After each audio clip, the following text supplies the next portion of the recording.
எரேமியா அதிகாரம் 40. பாபிலோனுக்கு கொண்டு போகும்படி எருசலேமிலும் யூதாவிலும் சிறைகளாய் பிடித்து வைக்கப்பட்ட ஜனங்களுக்குள் விலங்கிடப்பட்டிருந்த எரேமியாவை காவற் சேனாதிபதியாகிய நேபுசராதான் விடுதலையாக்கி ராமாவிலிருந்து அனுப்பிவிட்ட பின்பு எரேமியாவுக்கு கர்த்தரால் உண்டான வசனம். காவற் சேனாதிபதி எரேமியாவை அழைப்பித்து அவனை நோக்கி, உன் தேவனாகிய கர்த்தர் இந்த ஸ்தலத்துக்கு இந்த தீங்கு வரும் என்று சொல்லி இருந்தார். தாம் சொன்னபடியே கர்த்தர் வரப்பண்ணியும் இருக்கிறார். நீங்கள் கர்த்தருக்கு விரோதமாய் பாவம் செய்து அவருடைய சத்தத்துக்கு செவி கொடாமற் போனீர்கள். ஆகையால் உங்களுக்கு இந்த காரியம் வந்தது. இப்போதும் இதோ உன் கைகளில் இடப்பட்ட விலங்குகளை இன்று நீக்கி போட்டேன். என்னோட கூட பாபிலோனுக்கு வர உனக்கு நன்மையாய் தோன்றினால் வா, நான் உன்னை பத்திரமாய் பார்த்துக் கொள்வேன். என்னோட கூட பாபிலோனுக்கு வர உனக்கு நன்றாய் தோன்றாவிட்டால் இருக்கட்டும். இதோ தேசமெல்லாம் உனக்கு முன்பாக இருக்கிறது. எவ்விடத்துக்கு போக உனக்கு நன்மையும் செவ்வையுமாய் காண்கிறதோ அவ்விடத்துக்கு போ என்றான். அவன் இன்னும் போகாமல் இருக்கும்போது அவன் இவனை நோக்கி, நீ பாபிலோன் ராஜா யூதா பட்டணங்களின் மேல் அதிகாரியாக வைத்த சாப்பானுடைய குமாரனாகிய அகிகாமின் மகனான கெதலியாவின் இடத்திற்கு திரும்பி போய் அவனோட ஜனங்களுக்குள்ளே தங்கியிரு. இல்லாவிட்டால் எவ்விடத்துக்கு போக உனக்கு செவ்வையாய் தோன்றுகிறதோ அவ்விடத்துக்கு போ என்று சொல்லி காவற் சேனாதிபதி அவனுக்கு வழிச் செலவையும் வெகுமதியையும் கொடுத்து அவனை அனுப்பிவிட்டான்.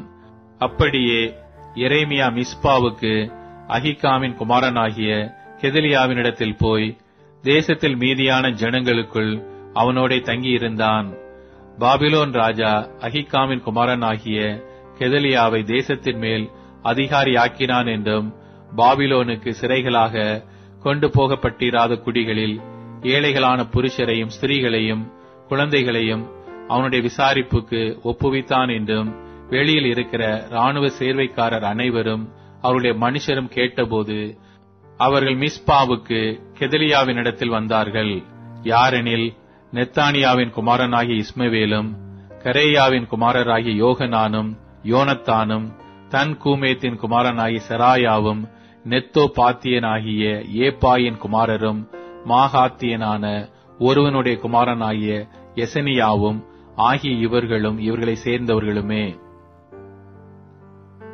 அப்பொழுது சாப்பானுடைய குமாரனாகிய அகிகாமின் மகன் கெதலியா அவர்களையும் அவர்கள் மனுஷரை நோக்கி, நீங்கள் கல்தேயரை சேவிக்க பயப்பட வேண்டாம்.